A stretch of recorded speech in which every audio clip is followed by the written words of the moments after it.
Une belle initiative à présent, à l'heure où se succèdent les différentes représentations des entités culturelles et artistiques de la Principauté. Les membres de l'association Monaco Mayflower Country Dance Wheelchair se sont retrouvés à l'auditorium Régnier 3 pour proposer une représentation sur scène. Une représentation suivie de très près par Patricia Navarro. Favoriser la rencontre entre personnes valides et personnes en fauteuil roulant, montrer que le handicap n'est pas un frein à la danse ou aux activités physiques, c'est tout le sens de la démarche de l'association Monaco Mayflower Country Dance Wheelchair. Tout a débuté un soir de Téléthon lorsque des danseurs country de la région ont proposé à des personnes en fauteuil roulant de les accompagner sur scène.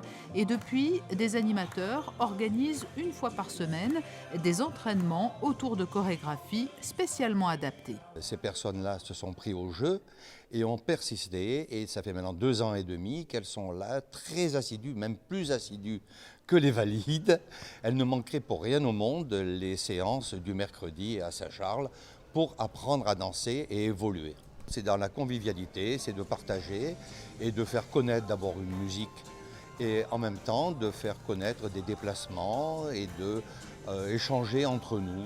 Pour la soirée de clôture de l'année d'enseignement, 8 danses ont été proposées aux spectateurs, au premier rang desquels Stéphane Valéry, le conseiller de gouvernement pour les affaires sociales et la santé. Je prends une choré qui me plaît bien, qui me semble pas trop difficile, et je les adapte justement pour qu'ils puissent la faire aussi. Le but, si vous voulez, c'est de pouvoir faire les mêmes danses que les valides. Donc à partir du moment où on apprend des danses aux valides, on essaye de les transformer pour qu'ils puissent aussi, eux, danser avec nous en wheelchair. 5 personnes en fauteuil roulant ont pris part à ce spectacle de fin d'année, mais les initiateurs de ce beau projet espèrent qu'ils seront rejoints l'an prochain par de nombreux autres danseurs. La danse, c'est un moment de détente, un moment de convivialité, un moment d'oubli par rapport à l'handicap, qui est assez intéressant pour nous parce que ça nous permet de nous échapper, de nous évader un tout petit peu par rapport à tout ça. Et malgré les différences, malgré les pathologies qu'on a, on arrive à faire quelque chose d'assez intéressant.